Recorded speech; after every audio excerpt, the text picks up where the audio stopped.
All right, and it's live right now. Welcome everybody to another Friday night TMAU PATM body odor interview. At this moment, I have a person named Josh. How's it going? Hello, my name's Josh. How's everybody out there? It's going pretty good. So I know you didn't want me to ask you for your location, so let me just go to the beginning of it. Like, what was your first experience? What do you have exactly? And what was your first experience, reaction, or someone making mention of your odor or Well, whatever condition you do have? currently, I have no condition, but I defeated it. Everything started when I was 19 years old, and someone commented that I smelt like shit in the call center right beside me. He was like, "Hey, stop farting," and I'm like, "Dude, I'm not farting. You smell like shit." I'm like, "What the hell? Wow. You smell like shit." And then he wanted to fight me. This guy wanted to fight me because he thought I was purposely farting. And I'm like, "Dude, I'm not farting." I check my shoes. You know how it is. First Yeah, time yeah. you check your shoes, you're like, "What the hell?" And I'm like, "No, I don't smell like shit." And then these things started happening more frequently and more frequently of these weird odors that would emit from me.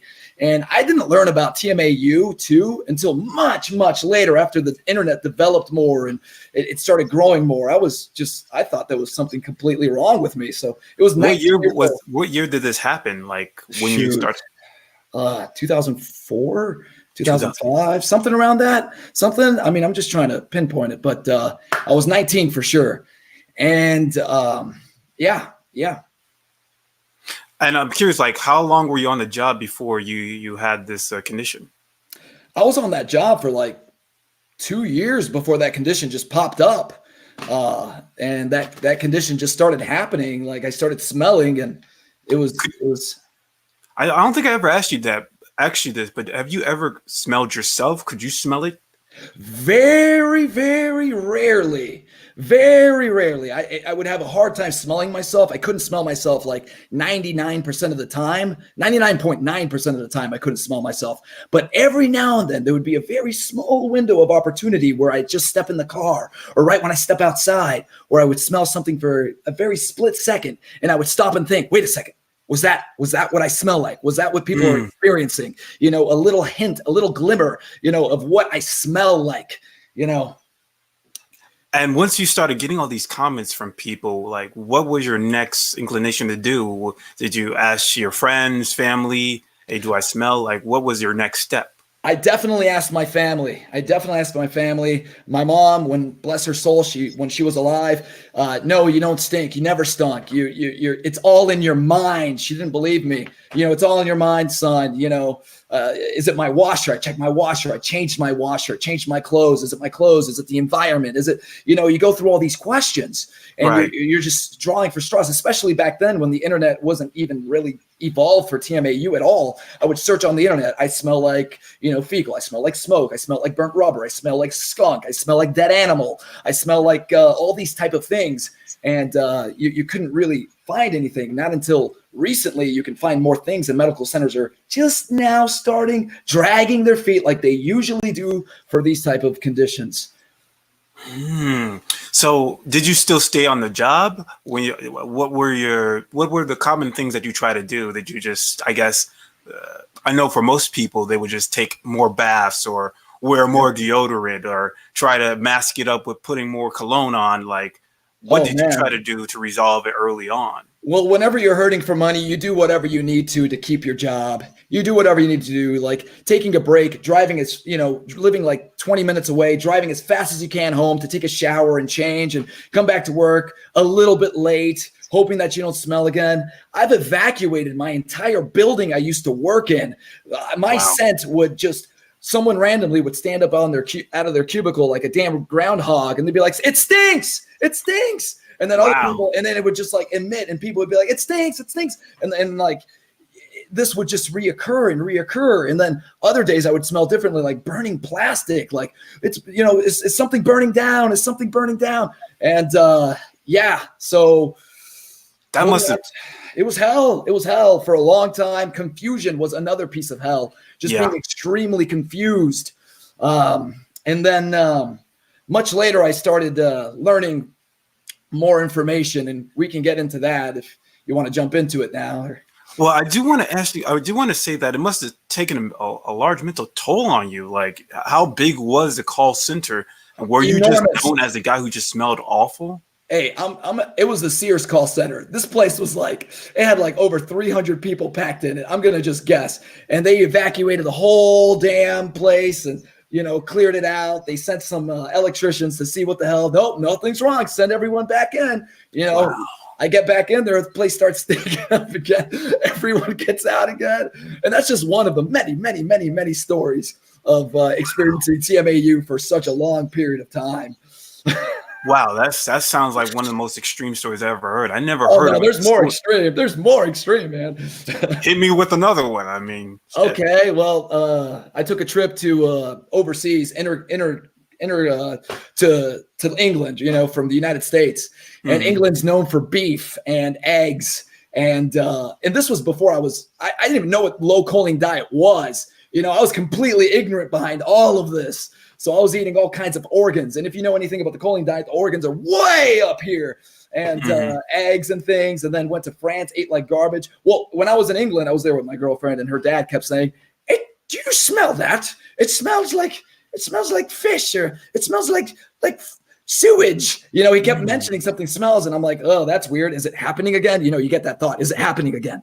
Oh my God, is it happening again? And you don't understand it. But, went to France, ate like garbage, went to Spain afterwards. In Spain, they have a lot of shellfish, fish, all kinds of stuff. But hey, the story begins whenever I'm flying back to the United States on the damn airplane. Now, this is straight up a horror story for a TMAU person. In the plane, I was in like the middle of the plane on the window seat, and I can hear a discussion happening behind me with these two ladies, and they're older ladies. And one of them's just talking, saying, "I think the engine's burning down in the plane." Because that day I smelled like burning metallic, like this weird smell. And she flags down the stewardess, the flight attendant, and she tells her, "Hey, I think the engine's on fire." And thank God the flight stewardess was like witty, because she said, "No, the engines are on the outside of the plane and they're not in the cabin. So it can't be the engines. You know what it is? It could be the sun hitting the plane causing that smell." And I was like, "Oh, good answer." Because here I am thinking that everyone's about to panic on the plane. My mind is going through all these what if scenarios. And I'm ready. Like, I feel so destroyed right now. People are just acting really strange. I'm standing perfectly still like a log in the corner of the seat, because any slight movement, you feel like vapors are coming out of you. Yes. You're just standing completely still, hoping that, you can just fight it off. And I didn't sleep. So I stayed perfectly still for 10 hours, all the way back. And that was living hell. And I never want to go through that again. So after that, I hit the internet up again. I'm going to go into getting my gut test and things and all that. So yeah, just hearing that story, it makes me think that people like you, or people would have that experience, would probably just be shut-ins or just stay in the house for months or years. Was that the case once you just finally left or landed back home? It kind of was, man. It kind of was. I didn't want to. I was really traumatized and confused, mostly confused, and I needed to figure this out, and I needed to know what was happening in my body, and so after that, I started hitting up the internet again, scouring, and I learned about TMAU. I learned about TMAU type 2. And I looked at the symptoms, and yes, I smelled like fecal. Yes, I smelled like skunk. Yes, I smelled like sewage. Yes, and everything was matching. And I'm like, okay. So, I called the medical center, or I emailed them, because I emailed them. They respond to me. I wanted to get a urine test, but then it's like $600, $700. So I'm like, God damn, that's expensive. So I'm like, you know what? I'm going to get a gut test. I'm going to take a look at this. And so someone with TMAU2 is born with the FMO3 enzyme, right? We have the FMO3 enzyme. Someone with TMAU1 is missing that FMO3 enzyme. The FMO3 enzyme is like a one-lane road that can handle a small amount of TMA traffic, but don't expect it to exit out of the body fast. So we should focus on repairing and building more roads to handle the TMA traffic by drinking kefir and eating real fermented food. The gut bacteria that normally eat the TMA act like a multi-lane highway where TMA can effectively leave your body through normal excretion. Now, when there's a major accident and the structural integrity of that highway is damaged, the TMA begin to back up and bottleneck on the one-lane liver FMO3 enzyme, causing a TMA overload, otherwise known as TMA2. So that's TMA2. It's that freaking overload of TMA. And so I cured my TMA through my gut test. And I say cured because I haven't had it in almost 8 damn months now. No reactions, no smells, absolutely nothing. So 8 months ago, I got my first gut test back to see exactly what was going on in my gut. Because I needed to know what was going on in there. And I learned that all my good gut bacteria were dead. Like, I just checked everything. I'm like, okay, lactobacillus was extinct. Bifidobacterium longum was mostly extinct, like on the verge of dying completely. Thermophilus, dead. And all the other positive gut bacteria, because we have a lot of them, were gone. Good gut bacteria are responsible of eating the TMA overload in your gut, which is what creates the TMA odor and the fecal odor and the garbage odor and the sewage odor and the smoke odor or whatever. Right. So TMA gets out of your skin through vapors. If you've been out in the cold and you've seen steam rising out of people, that's how TMA escapes. It comes out of your skin, your breath, your urine, your spit, your reproductive liquids, etc. After learning that I had zero good gut bacteria, then I started researching what I can do to turn that around naturally. I'm like, I need to turn this damn bus around. I need to replenish my gut, all that, So, and that's when I learned the importance of the gut war that was going on in my gut. So from my research, I learned that kefir is the strongest probiotic that you can put in your body and has the ability to reach your large intestine, unlike those little tiny probiotic pills that just die on the way, in their large intestines where the TMA overload is mostly at. And it has the ability to build new colonies that eat the TMA overload and get rid of it through normal excretion. After I implemented enough kefir and I stopped getting reactions, on September 11th, I got my second gut test back and saw that I established new colonies of lactobacillus and a lot more, and all my elevations of bacteria skyrocketed. I'm curious, why do you feel like kefir is the strongest probiotic as opposed to kimchi, as opposed to sauerkraut, as opposed to kombucha? Because the last guy I had was, he used kombucha. He just took 2 glasses and every day, and then the 4th day he said he had significant improvements. Right. Why do you feel that kefir is the strongest? Just like the fitness industry, everything's convoluted and people have different opinions and it's constantly fluctuating. Same thing goes for the medical field. And there's a lot of backing information that kefir has strong enough probiotics that reach your large intestine and start colonies. Now, kombucha, this is all my thoughts and my opinions. And from my research, I learned that kefir is king, kombucha is queen. Those two are, in my opinion, the strongest. Then you got your arsenary, which is sauerkraut, kimchi, all those fermented foods. They are all arrows in your quiver you need to use for this epic battle that you have to win, in my humble opinion and from my experience. Also, I noticed that you actually just use like Lifeway or store-bought kefir, but now you're just moving on to like natural homemade. That's what you're trying to do right now? Yeah, so I've been drinking organic store-bought kefir as much as I could, but just like, it gets expensive.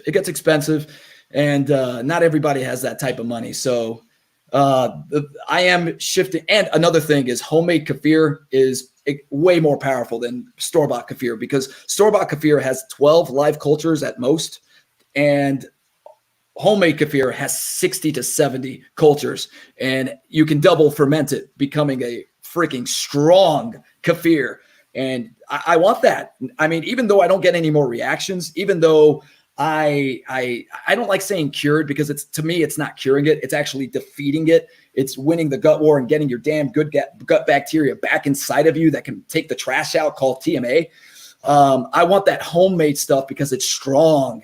And Yeah. I'm going to take another gut test because now I'm obsessed with just improving those numbers because of what I've experienced. I had TMAU for 17 goddamn years.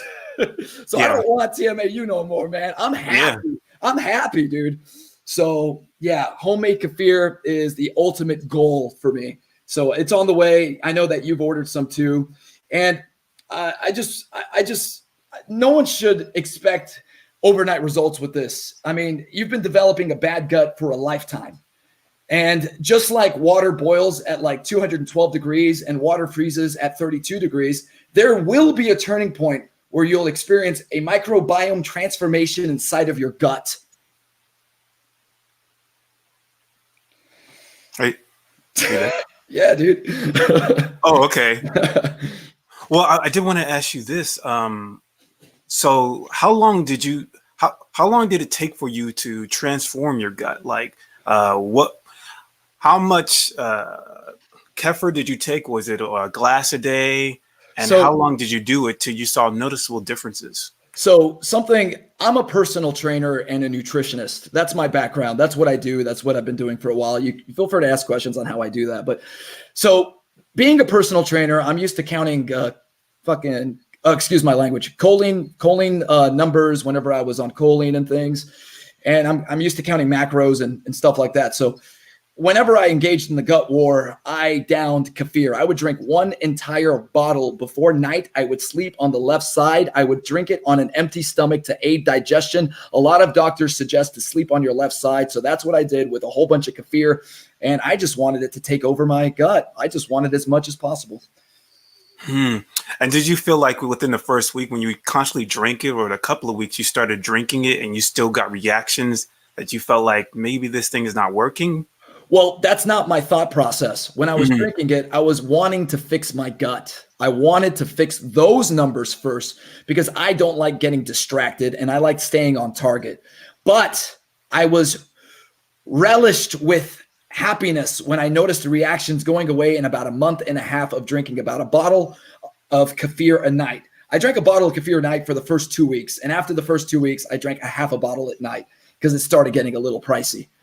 Yeah, and you were told me off camera that like you estimated that was around like $550 that you have amassed to just drinking kefir, store-bought kefir. Yeah, it cost me around $550 altogether, but that's a drop in the ocean for the suffering that people go through with this bullshit. Yeah.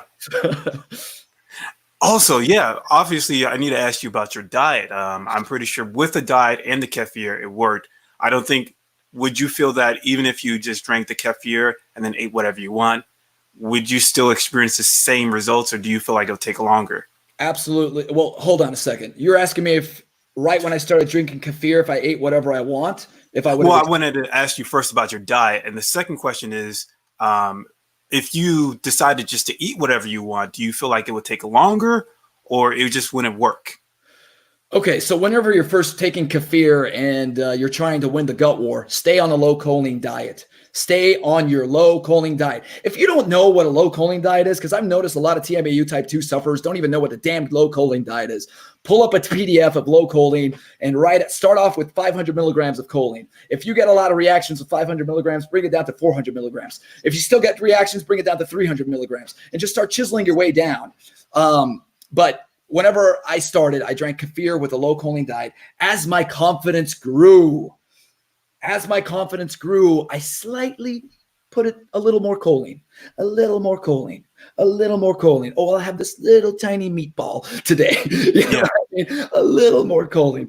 And now I'm flying. I mean, I don't even want to share what I eat because I don't want to invite the thought of eating these type of things. I'm showing some discipline, not showing my subscribers, what I'm eating, because I don't want to do that, Oh, okay. So I guess you're not going to ask. Yeah, I can't ask you if you still do the low choline diet.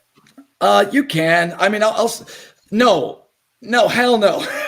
Yeah. No, I do drink kefir still because I've fallen in love with it. I want to increase all of my bacteria levels. I love kefir. Kefir is my savior. But no, man, I eat grass-fed, antibiotic-free, burgers 4 times a week. I eat salmon twice a week, antibiotic free, caught in Norway. I eat as clean as possible. I could get away with eating fast food, but I don't, because I realize that those damn scientists injected that fast food with antibiotics. They put poison inside of our food. And that's my humble opinion. While all of you, well, most of you, I'm willing to bet 99% of you have TMAU too, but got TMAU too. In my humble opinion, the fried foods that promote harmful bacteria, artificial sugars, Coke, Diet Cokes, basically basic refined foods, poor gut health. I had, pizza, Jack in the Box, Doritos, Skittles, candy, shit beer, Sonic,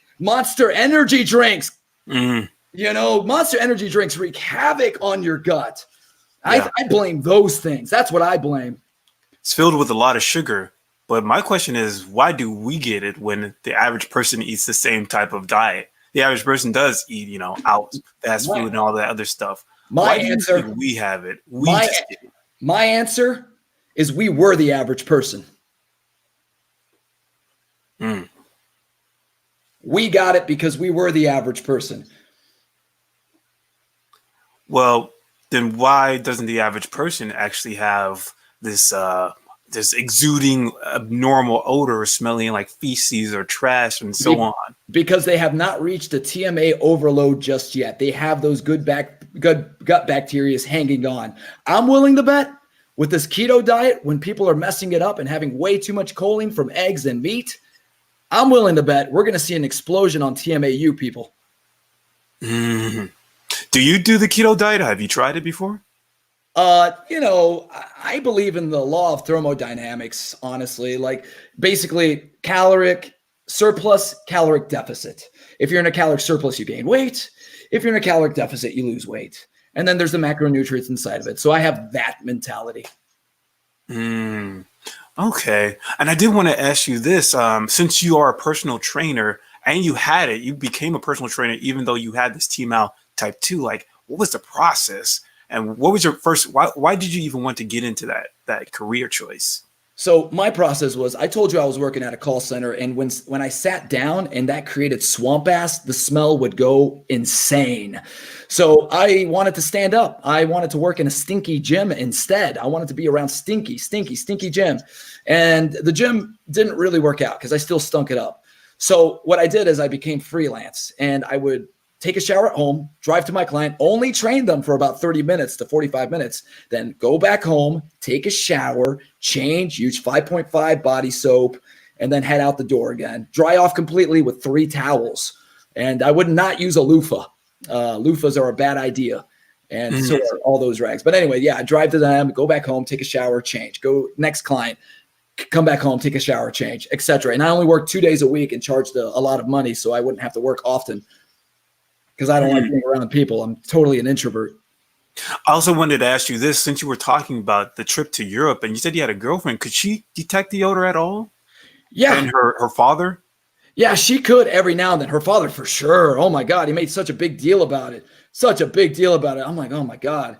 But I didn't know what TMAU was back then, but he made a big deal about it. A lot of friends make a big deal about it. And it gets really awkward at times, Right. And I understand a lot of people here smell like the feces. That's a common one. Feces is common. I ranged from skunk, sewage, feces, dead animal, all around. And I want to answer a question which most people are probably thinking: what dictates our smell? And I have a really good hypothesis on that. My hypothesis is that the bacterial soup inside of us, the levels of bacteria that we have, and the TMA levels dictate the recipe of the smell that we emit. Mm-hmm. And that's just thinking in a personal trainer background. You know what I mean? That's bro science. But you know what? The scientists turned their back on us. So whatever. So you just drink maybe a half a Kefir bottle or a bottle a day for a month and a half, and then you got better. On a low choline diet. And also I was on intermittent fasting, 1 meal a day. So when do you eat? when I'm not on intermittent fasting anymore, but when I ate then was either if it was one of the 2 work days, I would eat after my work day at night. If it wasn't a work day, I would have one meal around 3 o'clock, 4 o'clock p.m. Sometimes I'd push it back further depending, but I'd had just one meal because I've learned that intermittent fasting can in fact cure SIBO. And just in case we had SIBO or something like that. So, and it's got a lot of other benefits to it. Yeah, fasting and intermittent fasting fasting in general actually like helps the gut. I've heard like if you fast for at least 2 to 5 days, this will help you restore your gut or your immune system. So yeah, Right. fasting is good. And I do actually intermittent fasting too. I eat till like 6. I think they're feeding us poison. I think they're absolutely feeding us toxins. They're feeding us poison and they're killing our guts. I think there's a war against our guts. I really freaking feel that. Yeah. I definitely believe that as well. But now you feel what? Let me ask you this: like you said that you noticed that you just stopped smelling or you got less reactions. Did you overhear someone say, "Oh, he smells good now," or "Oh, I don't smell this smell anymore" when you were actually around people or in the public? I stopped getting reactions of it smells like dead animal. It smells like did someone shit their pants? Yeah. All kinds of stuff, man. But I just stopped hearing reactions, and now I get real close to people. 0 reactions. My confidence went from like a 4 out of 10 to 11 out of 10. I'm on fire now, and I feel great. And I didn't have to come back to preach this damn message with the TMAU community, but I'm after TMAU too. I want to kill it. I want everyone to fucking get rid of this bullshit. And this is just my advice. This is what worked for me. And if it can help one person, that'll make me happy. Okay. Well, I do want to say this.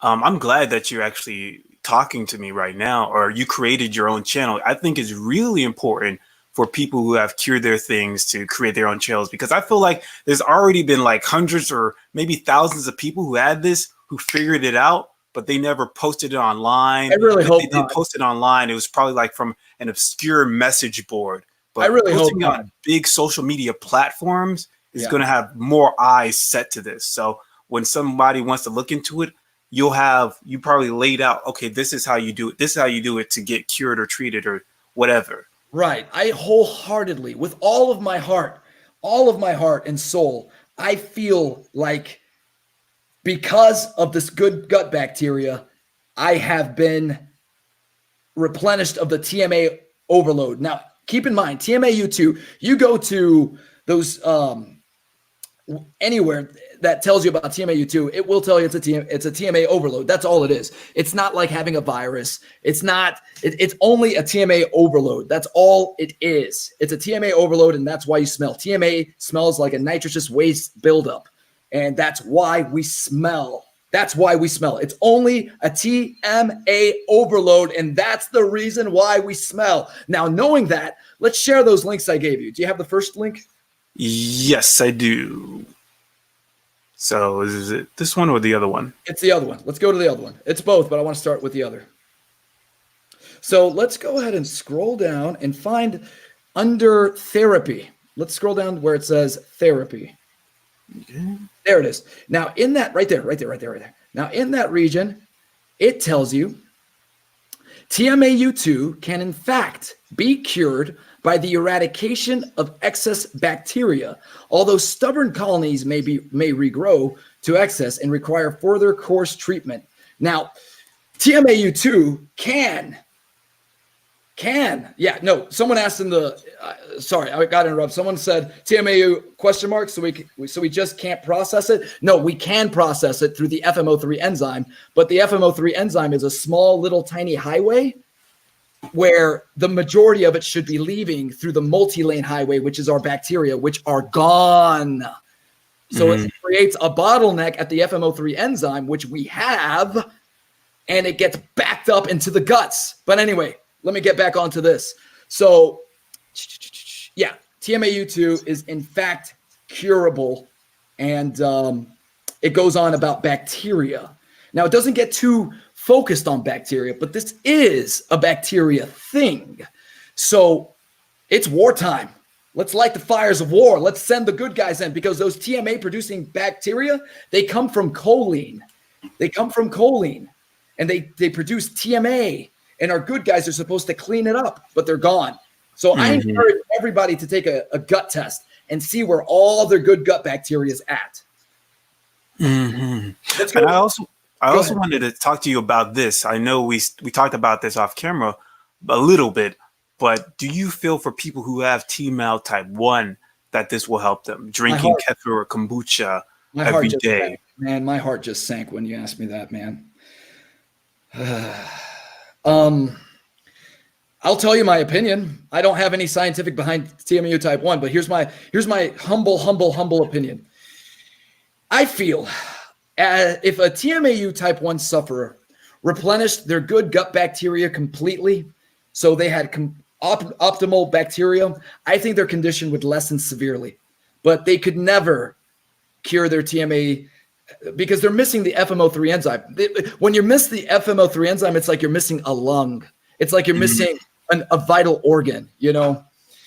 So they can severely reduce it, but only TMAU2, which is most of us who developed it later in life, can fully get rid of it and get rid of the TMA overload. That's our objective. And all of this is just advice. This is something that I've experienced, something that I researched, something that I figured out, and it just happened to work. And here I am, almost 8 months, not smelling at all. I skip showers. I eat eggs every day now. It's awesome. I did want to ask you this.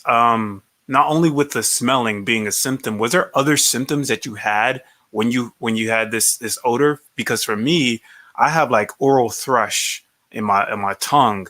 Did you have any type of other symptoms, like maybe, I don't know, you were tired, or I don't know? Yeah, right now I feel like an 11 out of 10, like I told you. I am on another level of consciousness because the gut, the mind, and the body work in unison. And I feel like everything is greased well now. I feel so much better now. So back whenever I had TMAU2 and I had no idea how to cure it or how to win the gut war, I was down, I was depressed, and that's normal being depressed because 90% of all serotonin is in the gut. And whenever someone with TMAU is on a low choline diet, how little bit of gut stuff are we getting? Not very much. People avoid spinach. Like the other day, I got a comment, spinach is high in choline. This guy thinks spinach is high in choline. 1 cup is 35.37 milligrams of choline. That's nothing.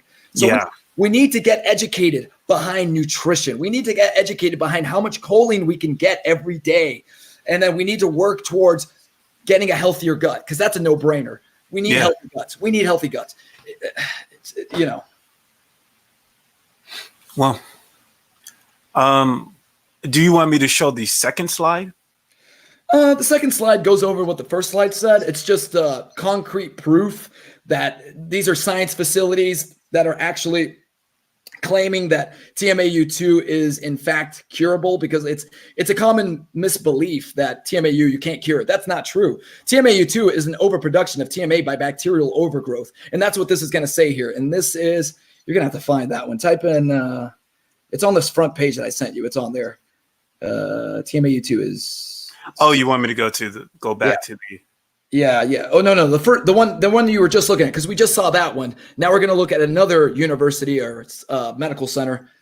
TMAU type 2. TMAU, there we go. Right when it talks about TMAU type 2. Where are you at, bad boy? And I'm going to have to get on this. Is acquired. TMA by, okay. Experts believe that TMA from overproduction of TMA by bacterial overgrowth in the gut can be experienced for many years. So let's pay attention to that. Bacterial overgrowth in the gut. Okay? So we're going to send in the cleanup crew. We're going to send the guys that kill those motherfuckers, and we're going to get them the fuck out of our bodies. There is no magic pill for TMAU2, but there is a lifestyle change. Fall in love with fermented foods. Fall in love with them and tell those sons of bitches that are trying to fucking kill us to shove it. I'm also curious did you ever eat any other fermented food or other probiotic as opposed to just kefir? What was like your number 2 or number 3 choice? Well, it started off before after out of ignorance, I took the pills, the whole probiotic pills. Those don't do anything. Those probiotic pills are garbage. Real fermented foods are what works. Kefir, out of my research, was, and I don't want to downplay any fermented foods, but from my research, this is me, is the only one strong enough to get to your large intestine. And that's where all the large TMA bacteria hide, is the large intestine. That's the big one that, where the colon is and it wraps around. That's where they all hide. And kefir is strong enough to get there and establish colonies. Colonies are hard to establish. I drank kefir for a month and a half. Well, I mean, a month and a half of one bottle, that's a lot, but they are kind of hard to establish. You got to relentlessly attack them. Yeah. And what's funny is I actually had some success with probiotic pills, but I had to take a large amount of it, like maybe 75%. And they actually got it. I had like significant reduction in odor to the point that I was able to live a normal life for a year. So I was eating whatever the fuck I wanted actually for that year, but it came back. So, and I thought to myself, damn, maybe I should do it again. But when I did it again, I didn't receive the same amount of success. Yeah. So I definitely know that probiotics plays a factor. I just never thought to myself, hey, maybe I should do food-based probiotics, because I always thought like probiotic capsules were more. You're on the right train of thought. Now, hold on. Someone asked, can it be harmful if you don't ferment kefir the right way? Here's the good news about kefir. It only takes 24. You just leave it overnight in the cupboard and it's done the next morning. It's done. And then you put it in the fridge. It's that fast. So you get your live cultures of kefir, you pour the organic milk in it, and you wake up and it's complete. And then you could double ferment it to make it twice as strong by leaving it out another night. And then it's double strong. And then you take the cultures out and make another batch. You recycle the cultures. So it's really affordable. All you need to do is buy is milk. But man, this is exciting. Yeah. Yeah. And I'm definitely going to try that. I watched a video about how to make your own kefir. It is very simple. So if anybody wants to look at that. Another thing I wanted to bring up is that kefir is lactose free. It's 99% lactose free. The store-bought is, in the United States, it claims to be 99% lactose-free. Now, if you make your own, so it's 99% lactose-free when it's done, and if you double ferment it, it becomes 99.99% lactose-free. So it becomes even more lactose-free if you double ferment it. Yeah. I also want to ask that, since somebody already asked on the chat, what do you think about Candida? Because a lot of people believe that Candida is the cause of their odor. Have you felt that way when you were doing research early on? Candida, in my humble opinion, is the stepping stone towards TMAU. It's the development of bacteria. So you think most of us had Candida, and then it just got worse to the point that we just got TMAU type 2? I think so, because Candida is very common. And TMAU type 2 is not nearly as common. So yeah, I think we can go down to that level. Yeah. I did want to ask you, like, at what point did you started doing the no choline diet? I know you said you had it for 17 years. I'm sorry. But I know you said like early on within the internet, it was very hard to find anything about TMAU or body odor related stuff. Yeah. So I wanted to know, like, at what age or maybe year you started looking into no choline diet. Maybe I should just do low choline and stuff like that. Man, it was recent. Honestly, it was just like 2 or 3 years ago. Honestly, wow. And it's aggravating because the TMAU information wasn't out there. I would search for it too, and I just stumbled across it one day, and I liked knowing that I had TMAU too, because then it made more sense. Like, oh, this explains why I smell, But now, so I did enjoy learning that I had TMAU too. As fucking crazy it sounds, because it's not all in my mind. It just justifies that I'm not crazy, Right. Yeah, but I'm still trying to wrap my head around the fact you had it for 17 years. Didn't you have it for a long time too? Yeah, I had it for a long time, but like, I don't know, the idea of you just getting a certificate and becoming a weight trainer, I would think you would try to be more into something that's less interactive with people. Well, it You is know, less interactive because you only do it twice a week, and then you see them for 30 minutes to 45 minutes, and then you get the fuck out of there. And you have a fan on their ass. I bring a fan and I point it at their face, so all the wind gets to in their face, and I try to stay away from that wind, so it continuously brings fresh air on their face. And that's kind of masking my smell with fresh air in the, like little tactics like that. very tricky. Yes, I am a crafty person, and that's part of the reason why I think, with all I truly believe that this is the kryptonite of TMAU. Yeah, I definitely believe that too. Flooding your gut with good bacteria, But it's not going to happen overnight. Just like my clients, just like people, they want overnight stuff. They're like so impatient. Don't expect overnight results. This is something you got to fight. This might take a month. It might take 2 months. It might take 3 months. You got to stay consistent. You got to fight. You got to reclaim your life. Yeah, absolutely. I mean, a lot of people probably quit their jobs or quit school because of this. Right. Now, like, this is a possibility. And you know what? It was the doctor's responsibility to tell us this information. But from all the doctors I've trained, the ones I've trained are unhealthy people. They all have upper cross syndrome. They all have, they've all got their orthokinematic bone structures. They've lost integrity. They're not health. They don't care. They only care about money. So, we have to do the homework. We had to figure it out. So let's go for it. Well, I can't tell anyone to go for it. This is all just advice, but I only came back because I was convinced that this could be it. Well, I do got a question from the chat from Harden54, and she asked, can you use plant-based milk to make kefir? I don't even know that was a thing.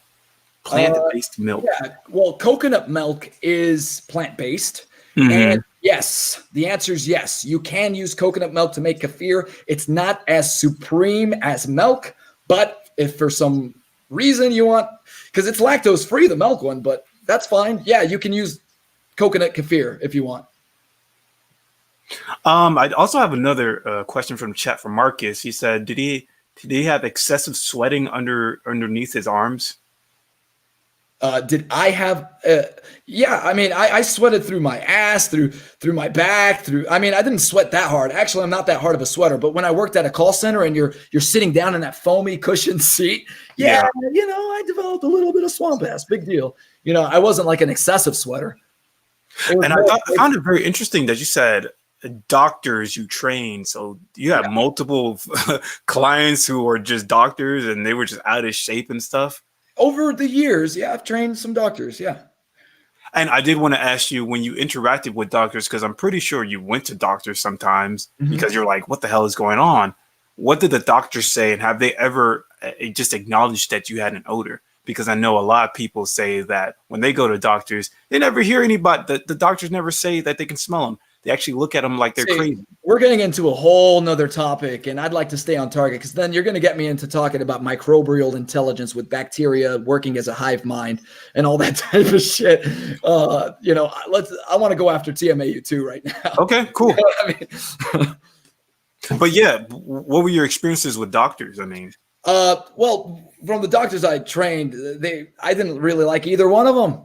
And we had dogs, and I blamed the smell on the dogs. They did too. And you have to think I just got there after cleaning, changing clothes, and even my underwear. Like I had specific underwear that I read about, and the body soap and everything. And is it the underwear that's supposed to trap in gas or something like that? Yeah, I've tried it. Yeah, they got that. They got all kinds. Now they have nanotechnology clothing that are so small that can trap in gas. Yeah, nanotechnology clothing. But that didn't work either. I didn't buy the nanotechnology, but I've always looked into it. It was just releasing, not like maybe two years ago or something like that. Well, there is a comment in the chat, and it's from Kathy Tag, and she is asking, came in the chat late, but why not coconut water kefir? Coconut water kefir is fine if that's what you want to do. I will drink milk-based kefir because, in my humble opinion, it's way stronger. That's why. Right. It has more bacteria strands when you make it. One from Charlie Casilla. Ask him if people reacted when he talked like was the odor coming from his breath too? Yes. TMA comes out of your spit, your urine, your breath, your skin, your reproductive liquids. It comes out of everything. Yeah, people react. And yeah, the answer is yes. So wow, you were thinking at a certain point that maybe I should just continue with my life and not worry about this anymore. But then you decided to just come back and provide this information to everybody. Yeah, I'm free. I am 100% free. I understand that TMAU type 2 can come back. But again, remember, TMA type 2 is only a TMA overload. That's all it is. So have healthy gut bacteria that eat the TMA and excrete it out of your body like it's normally supposed to happen, so it doesn't get clogged up with your FMO3 enzyme that is like a small little road that can't handle like a ton of it. And you should be fine if you're a healthy individual eating fermented foods and things. I'm not worried for it coming back. But whenever I did come back, I was on a mission. I wanted to tell as many people as I can what I know. I want to give people my knowledge. I want to break the chains off of TMAU on a lot of people's lives. And this isn't for fucking money. Do you think I give a fuck about this? No, you can't make money with this bullshit. Yeah. Well, I'm here to spread my song. I'm going to sing my fucking song. If you want to do what I'm singing, fine. If you don't, fine. I'm going to say what I need to say, and I'm going to help the people who, get helped. So. Yeah. I really do appreciate it for you stopping by and telling us your story. I did want to ask you a couple more questions. Like, I was curious, like, when you decided to become a personal trainer, did you do it out of the necessity just to stay away from people? And now that you're cured, are you going to try to move on to another career? Because I know for me, I would just go to jobs where I know I wouldn't have to interact with too many people. But if I ever got better, I would go and pursue jobs I wanted to do. Was being a personal trainer something you always wanted to do, regardless if you had TMAU or not? I've always been, not always, but TMAU caused me to be a personal trainer, and it caused me to care about my body. And now learning about the gut is making me go even more forward in learning about the body and loving the body and taking care of my body. I want my mind, my body, and my gut to work together in unison. So I love health. I am all about health. So that's I love it. It's a part of me now. I'm devoting my life to health and fitness, and I'm going after TMAU too right now. That's my enemy. That's the war we're waging, is going against TMAU too. Now, someone in the comments said that. Let's see. I read Kefir makes conditions worse unless this has nothing to do with TMAU2. This has everything to do with TMAU2, and of course, it can make conditions worse. Once you understand the mechanism of these beneficial bacteria that work by the buildup of odors, nitrogenous waste. The nitrogenous waste is fed. The microbes eat the nitrogenous waste, and then they are eliminated through normal excretion. What does that mean? That means you're going to poop them out. Your poop is going to be different. You might be going to the bathroom a lot more. It might be stinkier than usual because there's a lot of TMA inside of it. Yes, it will disrupt your gut. Yes, it will bother your gut. Yes, there will be a war going on inside of your gut, and you might have to deal with it for a little bit. Like, you might have to go to work with, not smelling the greatest or going to the bathroom more often. It's just, we have to walk through fire to get to paradise. This is poison was the cure in this situation, because we're not supposed to eat for cabbage as TMAU suffers because of the choline. But then sauerkraut has probiotics. So we have to walk through glass. We have to walk through charcoal. This is the trial by fire. But all of this is just my opinion. This is what I've experienced. And you said that you've actually told other people about this and they had success as well. Yes. You know how many other people you saved or wrote? I mean, I just started my channel 5 days ago, 5 days ago. So there's two individuals that are seeing change. One of them is Riken, and he says he's not getting reactions anymore. And another one is Avery, where he and these are two black dudes, which is cool. Most for some reason this affects more ethnicities than others, and then I have theories behind that. But I think the doctors back in the 60s and 70s were a little they Racially biased. yes, and they neglected certain fields of medical studies because of other fields they could have invested the money into. So yeah, that's what I have to say about that. So it's fucked up. Mm. So since you already mentioned that you feel like But that's just an opinion. That's just an opinion. I'm not saying that's a fact. That's my opinion. Yeah. Share your thoughts. But since you said that you do think that the average person does have TMAU, or the average person does have TMAU, do you feel like in the future this is going to be more of a reoccurring thing? There's going to be more and more people who have these abnormal odors of garbage and sewage and so on and so forth. Yes, I believe so wholeheartedly. The average person is a normal person until they develop a TMA overload. As soon as they develop that TMA overload, it means their good gut bacteria is dead, and there's nothing to excrete it from the gut. So it bottlenecks at the FMO3 enzyme, which we all have, most of us anyway. And yeah, I think that all these people, not all, I think a certain percentage of the ketogenic diet people who do it wrong and have way too much red meat and way too much egg and not enough fat, they're gonna experience a TMA overload. It's just science. It's mathematics. That's what's gonna happen. Also, want to ask you if anybody wants to contact you. Is it okay that I give out your email? Yeah, my email is thegutwar@gmail.com. And you can ask me whatever, and I'll answer it however. Just understand I am kind of a busy person, but I'm spending as much time as I can with you guys instead of with my dogs and all this other, outdoor stuff. Oh, I also want to ask you. Well, I actually wanted to share that if anybody doesn't know, he does have his own channel. It's called The Gut War. He has a number of videos talking about what type of kefir he used or what type of food he ate when he was doing it. So you should check his stuff out. I don't know if, and you guys have a Discord too. I was actually going to make a video about that. Well, I did make a video, but I never uploaded it. You guys have a Discord where I guess you like share tips and stuff. Yeah, the Discord's cool because you don't have to wait until people respond on comments. Like it's rapid fire information bouncing off of each other. Oh, this is how my day went. This is how my day went. Oh, I didn't smell good at all today. Oh, this is how my bathroom was. This is the type of kefir I bought. Oh, this is what. So we're bouncing ideas off of each other to speed up the process. Does that make sense? Yeah, that makes sense. Do you have a link to it? Maybe I could put it in the chat. Give me a second. Let me.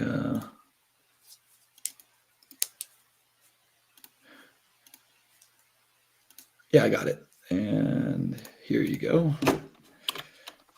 And that's probably set to expire, but. Okay.